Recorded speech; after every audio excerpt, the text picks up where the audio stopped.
Hello, everyone, and welcome to another episode of the Love Fruit podcast. And today I have another fantastic guest, and that's Alexander Demin, also known to his friends, I believe, sometimes as Sasha. And Alexander I met at the UK Fruitfest this year and found out more about him there. And then we were also in Austria together at the Austria Fruitfest, or little fruit gathering in Austria.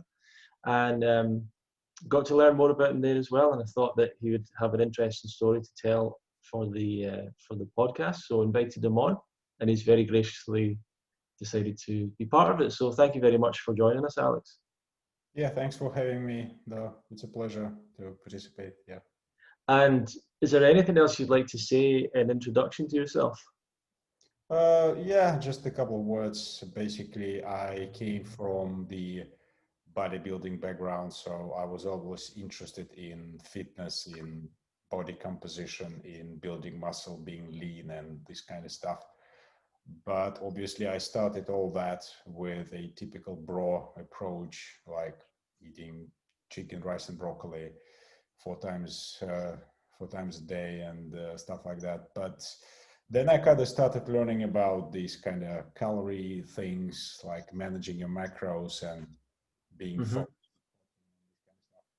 And yeah, but I was doing it for like 8, 7 years, and I eventually ended up in a not very nice place where, people say when you start doing fitness and especially body composition, you inevitably end up with an eating disorder problem. And this is what happened to me. All those crazy things like about cheat days and like a refeed days and similar things. And but after doing it like the last couple of years, I realized that it's not gonna work for me because it's impossible. I love this business of fitness and things, but being completely like a dependent on what I eat, how I eat, Mm-hmm. counting everything, and it's not sustainable.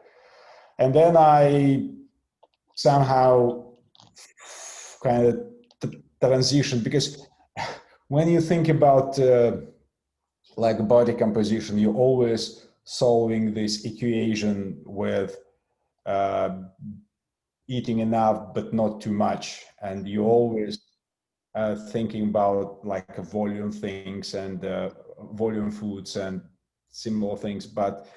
And this is how I discovered like this vegetable eating approach. So I started from the very simple way, like, okay, vegetables are good, they are nutritious, high in volume, and yeah, and then I started learning about it more and more, and gradually I realized that I can totally sustain my diet with more than like plant foods, and I ate more and more plants, and this is how I transitioned to be, let's say, a vegan. Mm-hmm. Mm-hmm. Yeah, but funny enough, before that, I was just bashing veganism just for the sake of my heart, because I thought it's stupid, it's just ridiculously unsustainable, it's not suitable for fitness, especially for bodybuilding.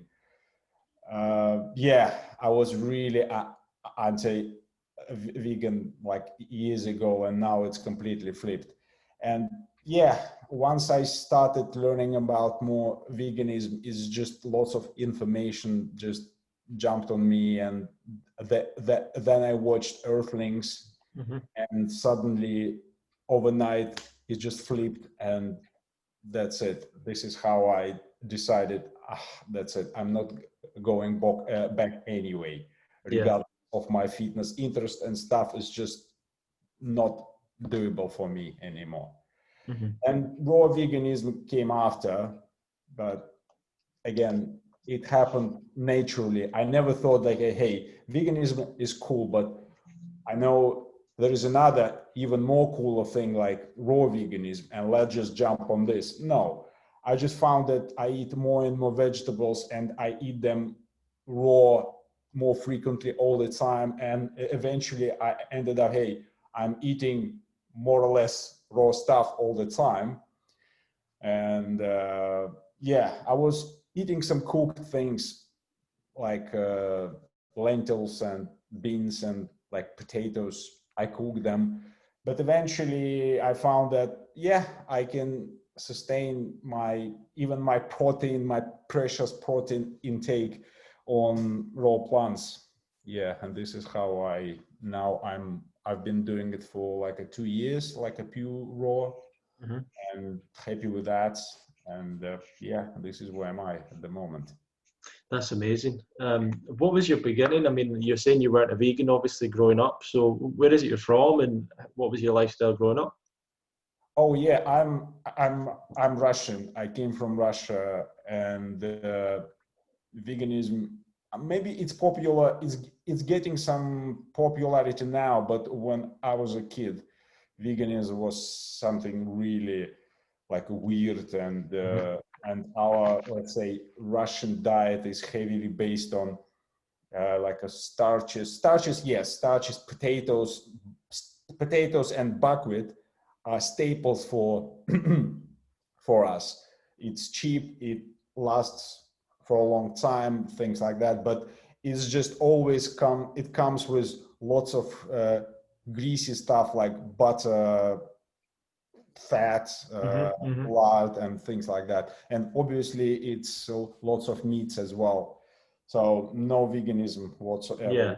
I was a kid. But luckily, because I grew up in Soviet Union, we didn't have much exposure to what's called junk food. First time I knew what chips or crisps are when I was like 14. Right. First time in my life. So luckily enough, I wasn't vegan when I was a kid, but I ate pretty much natural stuff, vegetables, fruits, yes, meat, fish, but nothing about junk. This is how I developed my kind of taste to good stuff in general in my diets.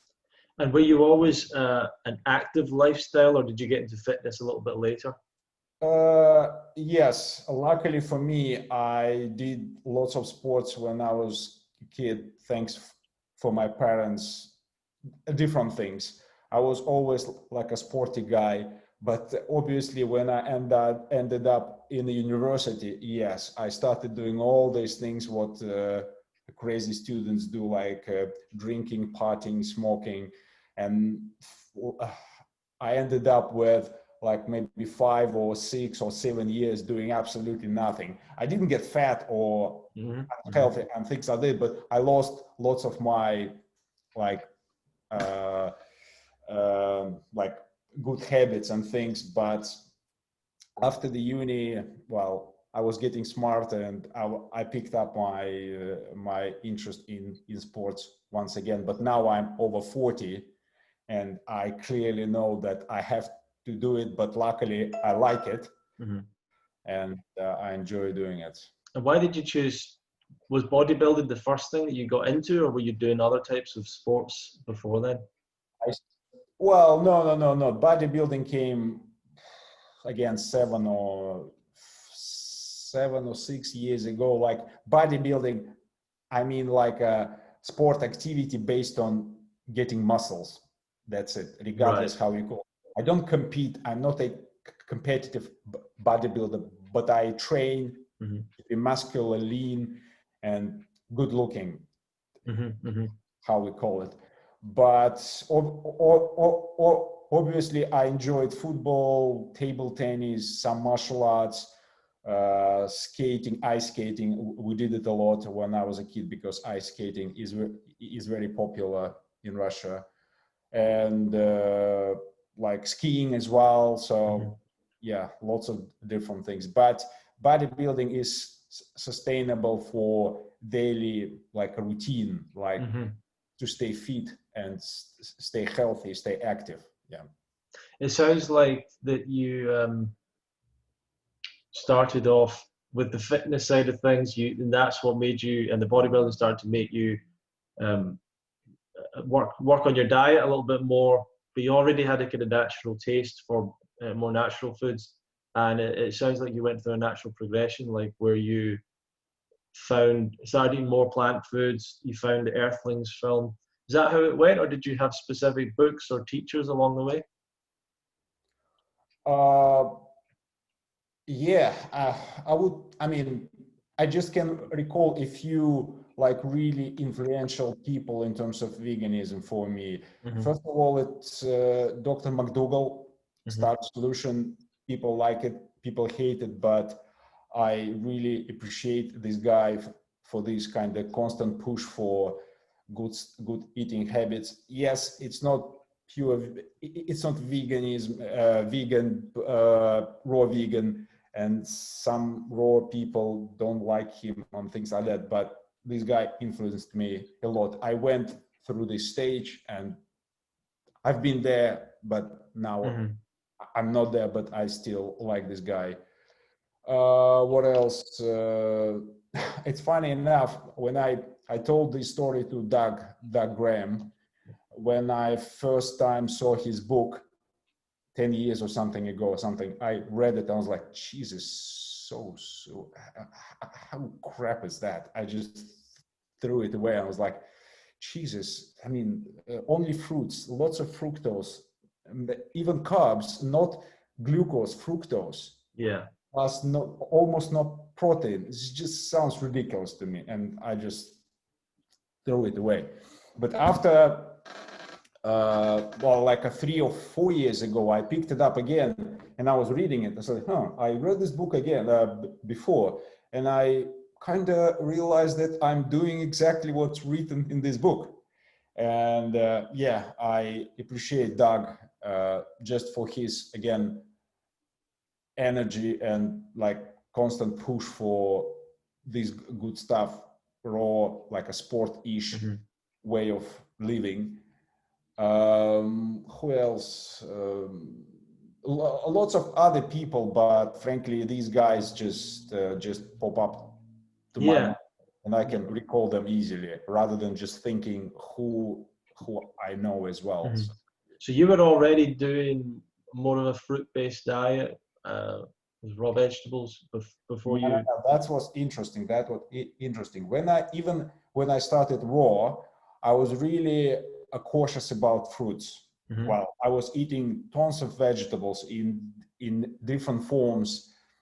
When I just remember that transition from cooked vegan to, let's say, raw vegan, it was a stage when I was eating mono meals, but of vegetables, like a whole plate of steamed broccoli, like this kind of couple of kilograms of raw broccoli, steamed broccoli. And even when I started eating, like, I tried raw broccoli, it was like harsh. But raw cauliflower, I tried it, looks nice. Carrots, uh, uh, amazing. But again, I was always cautious about fruits because of their high calorie content. Plus, people say there are lots of fructose and things like that. And but to be honest with you, I didn't sustain eating mostly raw, but only vegetables for a long time because it's just difficult, really difficult. My jaws hurt because I was chewing carrots and like rutabaga or how it's weed all the time. But okay, cucumbers are fine, zucchini is fine, but again, it's constant eating all the time. And but then I just natural taste for the sweet stuff. I started with apples, and I ate them more and more and more, and I kind of realized that it doesn't hurt me. I mean, I'm still the same. My fitness is still the same. If my energy intake is balanced, regardless where it's coming from, yeah, I'm kind of good. So now I'm big fan of fruits, and now it's like a 50-50. I'm trying to keep my green, I call it green intake, on a certain point just for the sake of having it. And Yeah, the rest comes from fruits. absolutely. Yeah. So,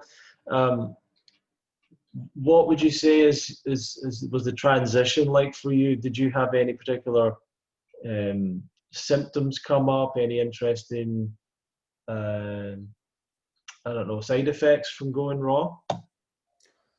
I would say only I couldn't recall like that let's say it was a miracle and it completely changed my life. No, but I found that previously always I remember even after eating like a big pile of broccoli, like a steamed one, I frequently was really kind of sleepy and like lazy after meals. But with raw, it never happens. I can be full, I can be stuffed, I can be overstuffed with this kind of tummy. It is possible. I mean, people can do crazy things eating whatever, but it's never like you are almost passing out after eating. With raw, it never happens. You always like your brain still the same before and after. In terms of other things, not really, not really. If I keep up, if I maintain my energy intake, whatever you call it, people don't like calories. They don't like this word, whatever. But let's say if the amount of energy you eat is enough, it's good. It's good to me. But with raw, you have to be more thoughtful about how much you eat, because it's so easy to go down, but then your cravings are kicking in, and then you kind of go in this bad spiral of thinking raw is not working. No, it is working, but it just requires a bit more attention to how much you eat. Yeah. So what would be some of your tips for beginners out there who are interested in going raw?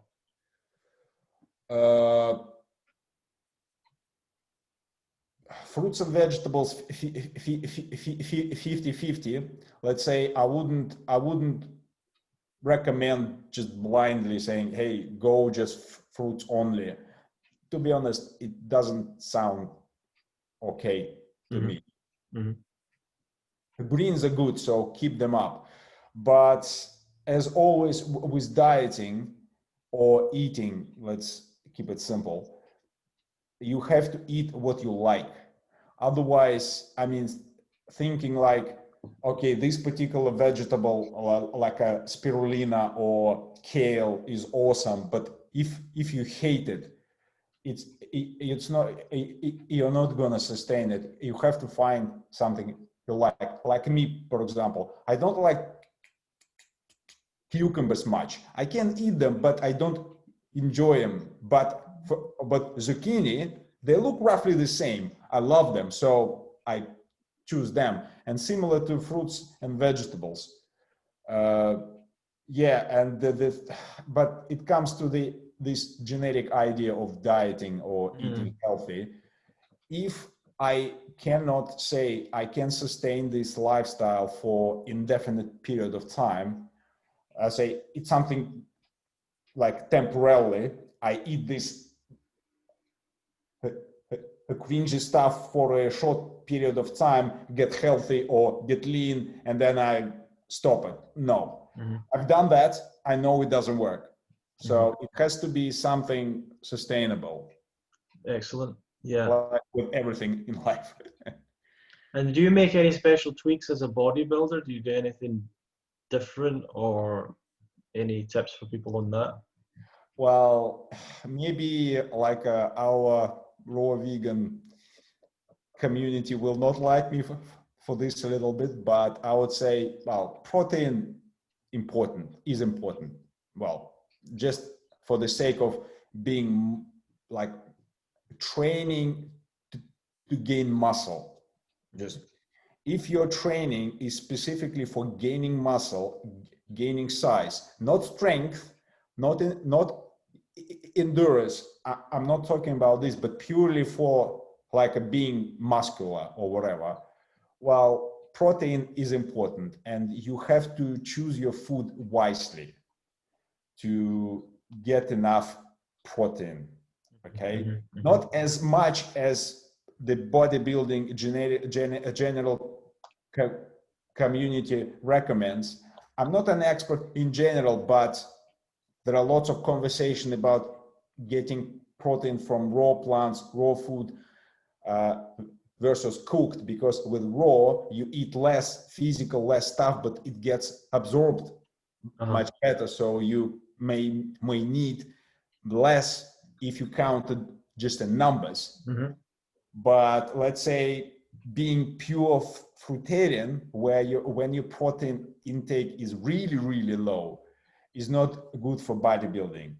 It's not gonna work. I don't want to throw in particular numbers because like how much you eat depending to your body weight, because this conversation never ends and people have different opinions. But again, in the worst scenario, if you only eat fruits, maybe protein powder would make sense. But just saying, raw protein powder, you can find it. It's not cheap, it's expensive, but if your goal is a certain thing, you have to do some trade-offs. Do you eat much nuts and seeds and things like that? No. I only eat them like at the precaution to be enough with certain macronutrients. Like I eat maybe 1 or 2 tablespoons of flax seeds or hemp seeds a day.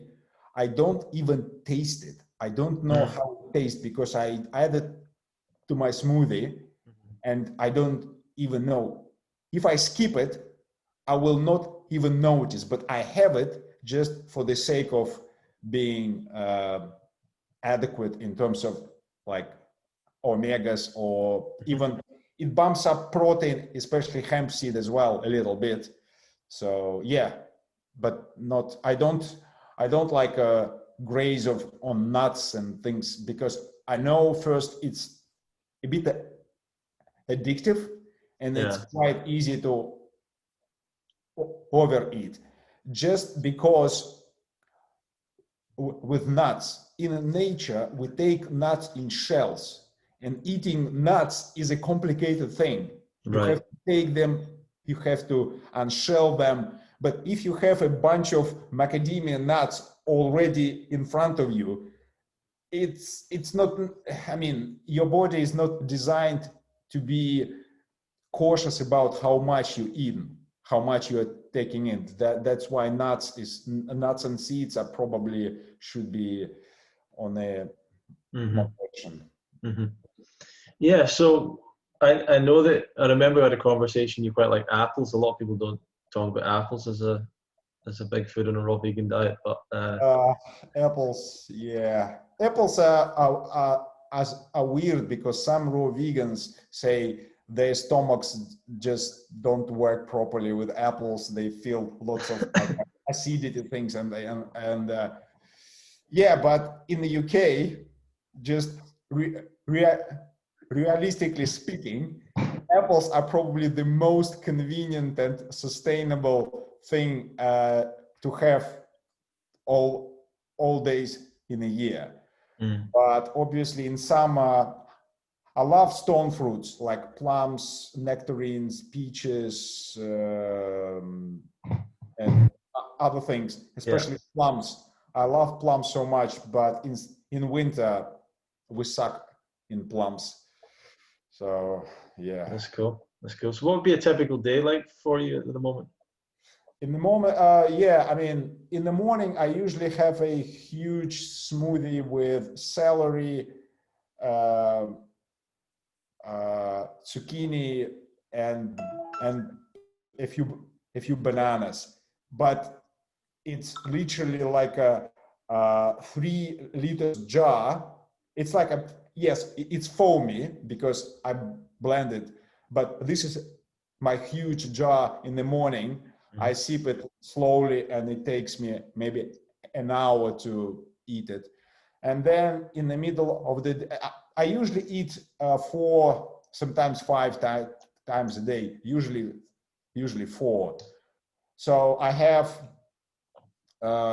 like again, I also like mono meals. Like for me, lunch can be 5 or 6 apples, like big ones, or 10 or 12 small peaches or small plums. And in the evening, I usually make a salad, but for me, salad looks a bit different. Like other people understand what salad is. For me, salad is like chopped zucchini, chopped carrots, chopped apples in there as well. And that's it. Maybe I can also mono meal with baby plum tomatoes with some lettuce, but mono mealing is getting more and more into me because it's easy and it's easy to maintain, easy to cook. You don't even need to cut it sometimes, just take it as it is, wash it and eat it. So yeah. Yeah, that the baby plum tomatoes and the lettuce the iceberg lettuce, we talked about that combination before. Yeah, somehow we matched on that. It was amazing. I call that the Ronnie salad because I have it so much. I saw your post. Yeah, you went to UK Fruitfest in the Austria event. How much did you enjoy being around other raw vegans?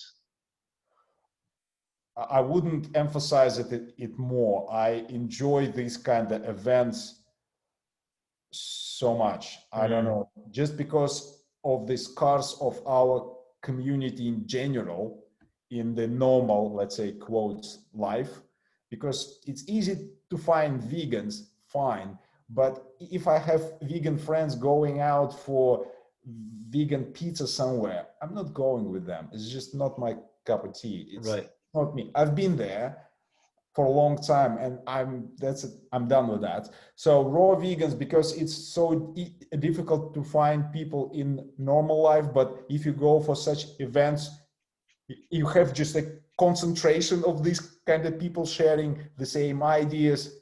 You can talk to anyone. So when I first time came to your festival, UK Fest, I was stunned how good this stuff is. And I was so jealous that I missed all those previous years when COVID didn't exist and people enjoyed these events all over the year in different countries. But now it's really limited and I'm really jealous about those years I missed. Yeah.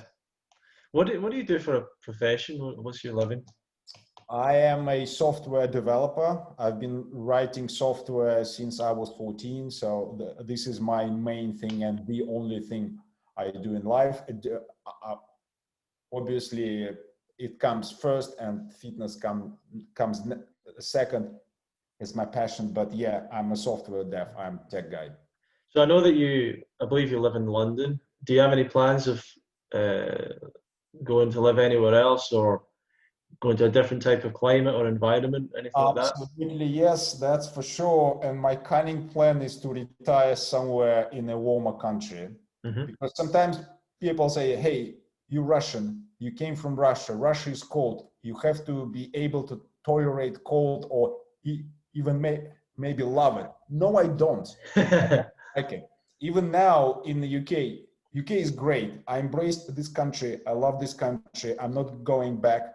And now I even feel like I'm half Russian British because I'm carrying both cultures now in me. But like I love Spain. It's when I came to Spain first time in February and it was plus 20 Celsius. I was like, this is probably the place where I should be. Right. I'm definitely looking to retire somewhere in warmer place. Definitely, for Fantastic. sure. With lots of fruits whole year round, and yeah. Amazing. Yeah, great. So, what would be some of your last bits of advice before we come to an end today for people that are out there struggling with this diet? Struggling with your diet. Whew. It sounds like a common sense, but healthy eating habits.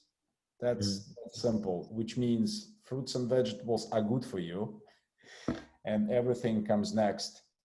In terms of veganism, I would say now for me it's simple. I'm an ethical vegan in the first and the foremost place. Everything else comes after. Like people say it's difficult, it's not sustainable, you can't achieve certain fitness goals on being veganism or vegan or even raw vegan, but it doesn't matter for me. I don't participate in animal cruelty in the first place, and then I'll decide how I can manage it in my life. So healthy eating habits. Yes. As simple as it sounds. And fruits and vegetables are good for you, as our grandparents told us many times. Well, thank you for joining me, Alexander, and thanks everyone for watching and listening. If you want to learn more about the Fruit Festival and different things and keep up to date with us, you can join our newsletter at fruitfest.co.uk. Feel free to share this with other people. We enjoy interaction as well. If you want to send us any questions or whatever, you can send us an email to info@fruitfest.co.uk. And yeah, we'll see you in another episode. So thank you very much, Alexander, for joining us today. Thanks, Ronnie. Thanks for your effort to push our movement forward. So please keep going. Thank you very much.